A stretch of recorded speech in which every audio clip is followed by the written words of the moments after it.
Hey, welcome back. Welcome back, everybody. Welcome back to The Disciplined Guy. I've got a pretty good story for you today.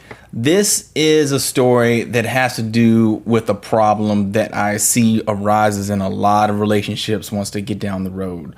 There are preventative efforts that you can put in to be able to fix this and to possibly avoid this by some testing to go forward before you get into a serious relationship. Let's get into it. I won't ruin the story. Everybody, like and subscribe the video if you get value from the channel. I appreciate you. Let's get into the story. All right, so this writer asks, am I the a-hole in leaving my wife after kids turn 18 because I'm not sexually satisfied? Woo, this is a controversial issue here. I bet you there's going to be some comments on this one. There's going to be a lot of comments on this one. Even though she says she will change, me, 44 male, and my wife, 43-year-old female, are married for over 2 decades. For over 2 decades. So a very long marriage, it seems like. If it's over 2 decades, let's just say 2 decades, that means he was 24. So they got married relatively young. Y'all know how I feel about it. I think you should, especially a guy, I think you should wait until you get more towards your 30s to get married. I remember when I was young and I just graduated college, and I had some very religious individuals who were giving me reasons to be able to get married now. And they were telling me that you combining with somebody is going to do nothing but help you in growing going forward. And you know what? That's a good, solid argument. I appreciated that comment. I appreciated that advice. The thing is, for me, in my point in that life at that time, if I didn't experience the life that I wanted to live while I was young, then I would want to live that life later on. I wasn't ready to settle down. I wanted to enjoy me for a while. Okay, but I was not sexually satisfied for the majority of our marriage. I stayed because of the kids. So that's, man, I hear a lot of people say this, and I get Stanford because of the kids. There's so many statistics, books, articles that I've read that talk about if kids come from a one-parent home, that it can have an effect on them not being successful in life. There's way more details to go into it. Y'all go Google that, and you'll see a lot of literature that has to do with that. Yeah, that's that. I get wanting to stay because of the kids, but I get wanting to be happy yourself, and there's nothing wrong with that. You shouldn't have to sacrifice all of yourself. You should be able to look at yourself and think, man, I want to have something that I enjoy as well. If you're constantly sacrificing and you're not getting anything yourself, like I get that. That is wearing and tearing. I totally get it. Okay, my youngest is about to go to college in about a year, and I plan to divorce my wife soon after that. I thought of just telling her afterwards, but felt it was kind of crappy to just spring it on her like that. So I told her that we were getting divorced as soon as the youngest leaves home. So he's made up his mind. He committed what he felt like he needed to commit it to the kids for them to be successful, when the youngest goes to college, and he's going to start trying to do something for himself now. I have some comments on both sides about this. Let's keep reading, and I'll give some of that commentary later. In this way, I think she would have time to prepare herself mentally. When I told her, she couldn't believe it. I think she could not process it so suddenly. Then when it actually hit her, she started crying, arguing, and stuff. Not gonna lie, it took me by surprise too. Did she not see it coming? Turns out she did not. She really didn't see it coming. So this is one thing I say in a marriage, that if you have things that you both know are those things that are non-negotiables, those things that are super important to both of you, and you don't, y'all, you can hear it's raining like crazy. It's been raining for like, it seems like days now, but it is raining super hard outside. So I apologize for that. So if you have these things that are non-negotiables and you stop focusing on them, how can it be that this came out of nowhere? It could be one reason that I'm first thinking about. Did he never tell her this stuff? Did they never establish these non-negotiables? And so that's why I tell people you have to establish what your boundaries are. What do you expect out of the relationship up front? You have to establish this stuff up front so that it's not a guessing game going down the line.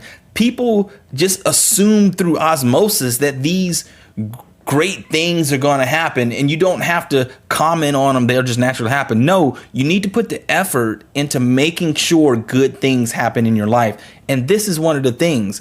I don't know if he discussed it with her. We'll keep reading and be able to see if he did come straight out forward before the relationship, during the relationship, during these 20 years and let her know. But if he didn't, that's a problem. If he didn't, that's a problem. You got to be able to communicate this stuff. And you got to be that strong guy. Hey, this is what I expect out of a relationship. Are you able to do this? Are you able to provide this? If not, then we aren't compatible. And that's fine. That's fine. There's billions of people in this world and we can move on and find somebody else. It's a hard conversation for some people to have, but sometimes you got to have it. Continuing on, she thought it was okay with the amount of sex she was giving me. Oh man, I'm sorry. I keep stopping. I keep giving all these comments. That mentality. Did y'all catch that? The amount of sex that she was giving me. That's a problem in itself. Is it not supposed to be you enjoying this act together instead of, hey, I'm giving this person these scraps over here? It's not us actually enjoying it. I'm giving this person something so they'll stay off my back for a while. It sounds like you weren't. It sounds like you aren't compatible anymore. That's what it sounds like to me. And I know that's hard for a lot of people to think. Oh, it's only based on sex. There are things that are non-negotiables in relationships. You have to decide what is a non-negotiable for you.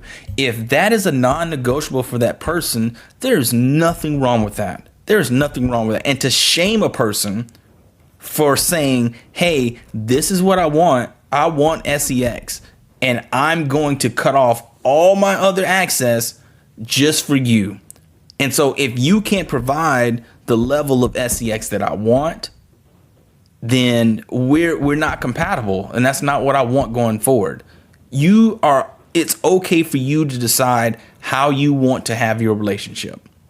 And if a person can't operate inside those boundaries, then you're not compatible.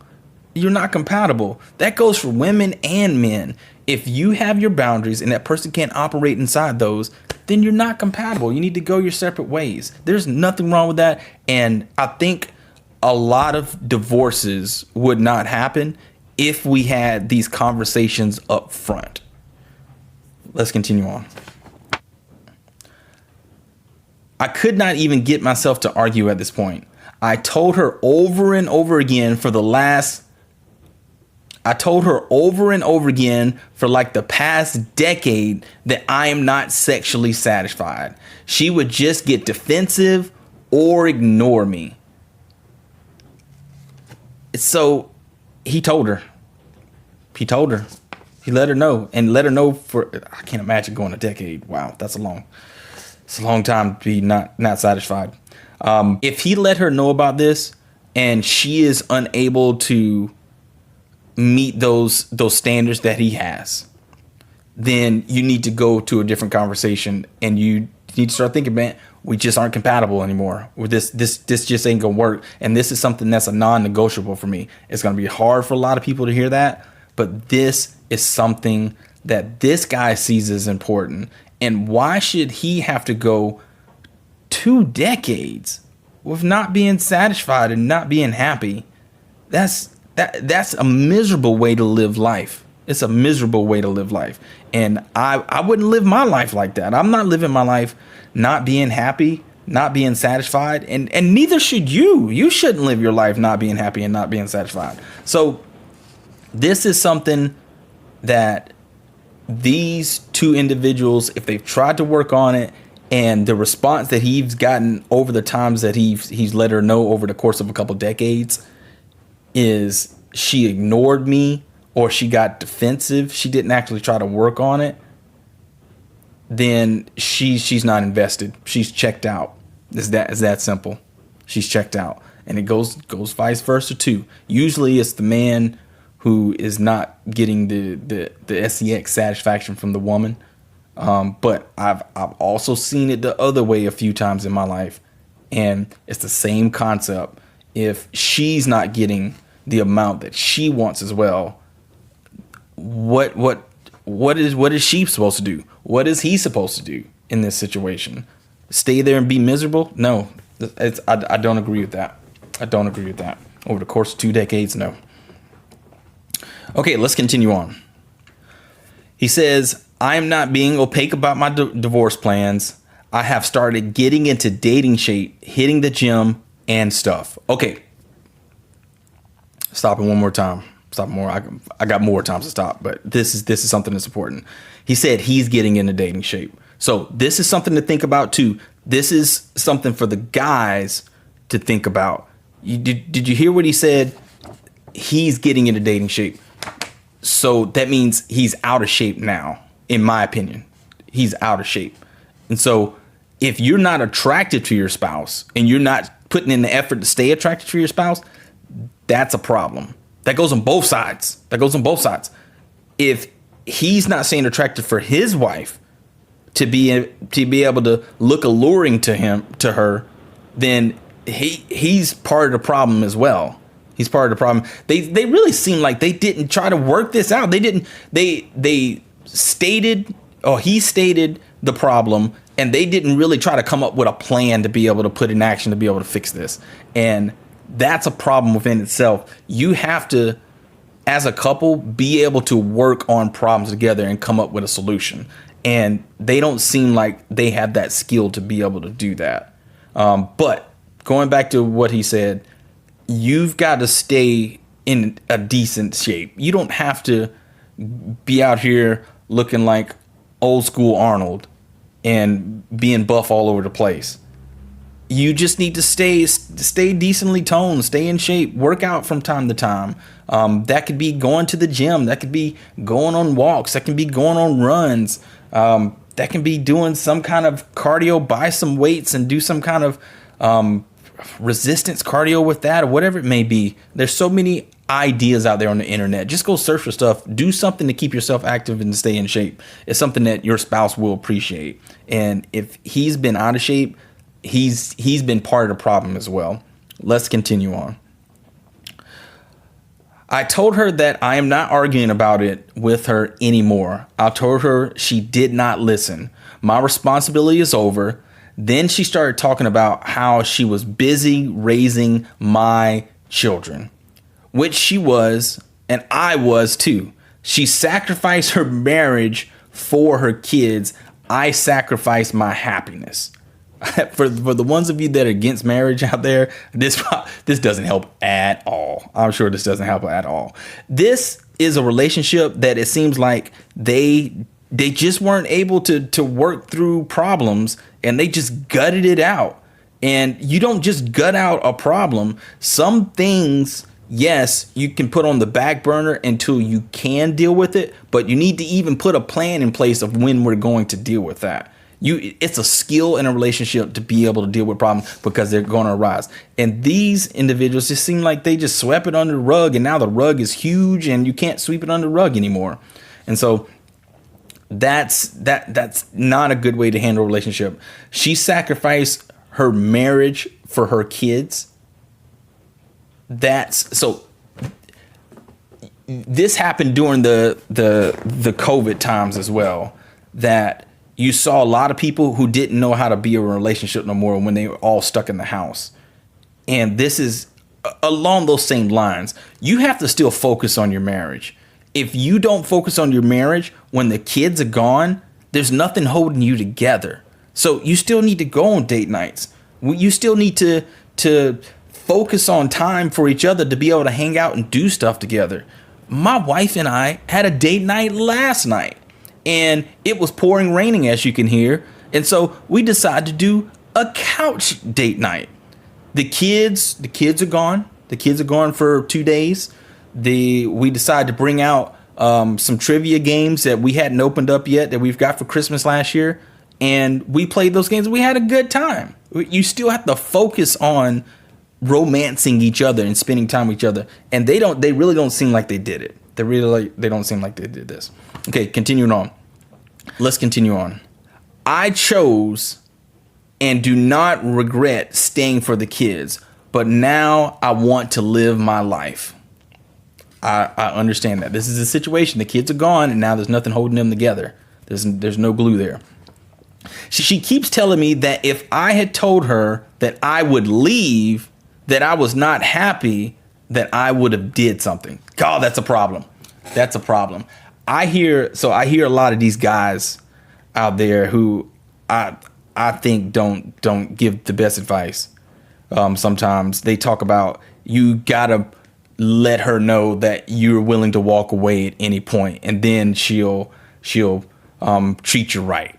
That seems so manipulative. To me, that seems so manipulative to do to a person, to always have them with a fear that you're going to leave. But this right here, what she said, it's a tick in those guys' favor. She said, I would have done something if I had known that you were going to leave. That's terrible. That's absolutely terrible that she feels that way. That I am not going to put any effort into my relationship because I know that he's always going to be here. But now that he's telling me he's going to leave, now I'm going to put all the effort into our relationship. This is awful on her part. And this is a tick in those guys' favor who I don't necessarily always think gives the best advice. Guys and gals, work on your relationship. Don't ever lose that. When you lose sight of that, things like this can happen. Always cherish each other and always work to be able to build with each other together. If it's kind of like in business, if you're not constantly working to get better, you're getting worse. And that concept applies to this relationship. It applies to all relationships. If you're not always working to get better, your relationship is going to get worse. And this one's been getting worse for 20 years. So this is a great example of a couple not working to be able to try to make themselves better, to make themselves better as a couple. Guys and gals, don't be like this. Gals, don't be like this, because I feel like I've seen this more in ladies than I have men. I did give her ultimatums in fights. You gave him an ultimatum, but you didn't stick to it then. But she knew that I would not live the kids and never really gave it a serious thought. But she knew I would not leave the kids and never gave it a serious thought. She knew I wouldn't follow through. So that's a problem in itself. If you say you're going to do something, you got to do it. If you say you're going to do something, you got to do it. Now, don't be saying things all willy-nilly, saying things out of emotion that you really don't mean. That's not being disciplined at all. So if you have a situation that you have a problem with, you think on it, think of a solution to the problem, apply that solution to the problem. If that doesn't work, then you come up with another solution to the problem until it gets right. They didn't do this. They didn't do this at all. Continuing on. Now she is trying to have sex, but I'm not interested. I'm not in love with her, nor am I attached to her anymore. So this guy's completely checked out. And he's probably been checked out for years. So now she's trying to put in the effort because she doesn't want to lose him. But he's checked out and he doesn't want it anymore. So their relationship is done. Their relationship is done. She has let herself go. She said she will start taking care of her weight and she will become beautiful to me so that we can go back to having sex all that we want. I fear that it's too late for this situation here. Y'all didn't work on your relationship before, and it's gone. He seems like he's already completely checked out, and now she's gonna have to come to terms with this, because I feel like after 20 years, there's no going back for this. Once you get up to your 40s, like, you get kind of staunch, and once you make a decision, that's what you're gonna do, and it's really hard to change your mind. Okay, I am happy with her taking care of herself. Yes, I agree with that. But I'm not interested in her anymore. She is begging me to give her a chance, that she will make it right. But I really don't want to. I think I don't want her anymore. I don't love her. I don't want her in my life anymore. Wow. That's it. And this is tough. Focus on your relationship, everybody. If you think about the same thing as business, if you're not trying to get better, you're naturally getting worse. It applies to a relationship. If you're not focusing on your relationship and trying to make it better, it's getting worse, and you may not even know it. If you have a problem, let your partner know. Let your partner know so that you can talk through it. Sometimes you have a problem and it's not really a problem, and you're just imagining it in your head. But if you hold that on your chest for so long, that in itself becomes another problem. You have to let people know what your boundaries are, where you are in your head.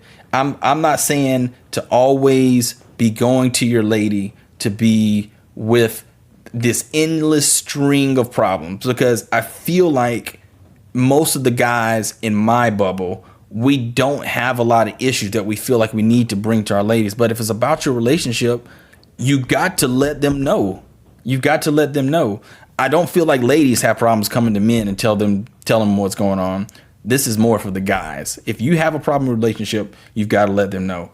He seemed like he was kind of wavering on this. Like he said, hey, we're not having the SEX enough.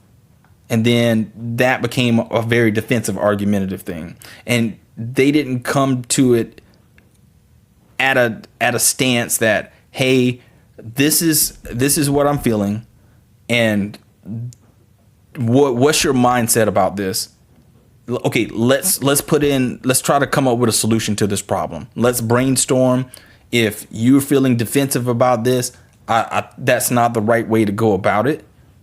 I'm coming to you because I have a problem and I want it fixed, and I want to get this fixed. These are solutions that I have to the problem, whatever that may be. Whether it may be some psychological thing going on, because the ladies are more in their heads, I feel like, than men are. And so if it's some psychological thing, yeah, we can work on that. There's a point where there's premenopause that happens in a woman's life, and menopause happens, and like just stuff all inside of a woman gets all wonky, and she may lose her drive. That can happen. But there is medical things that can be done to be able to help that problem out there. So if you don't go and talk about that, you may not even realize that that's a thing and that's what's going on, so that you can go and get that help. So the point is, realize there's a problem, express the problem, come up with a solution to the problem so that you can talk through it and get back on track. Because they didn't do this, and this festered for 20 years, it seemed like. Festered for a long time. All right, that's all I got. Everybody, put some comments down below and talk about this. Has anybody experienced this out there? Because this is something that I know goes on in relationships, that there is an imbalance when it comes to the desire and want for the SEX. All right, everybody, have a good day. Like, comment, subscribe. Look down in the comments below, and you're gonna see that there is my email. Send me an email with any of your stories, and maybe we can have a conversation about this. All right, everybody, hope you have a good day. See you next time.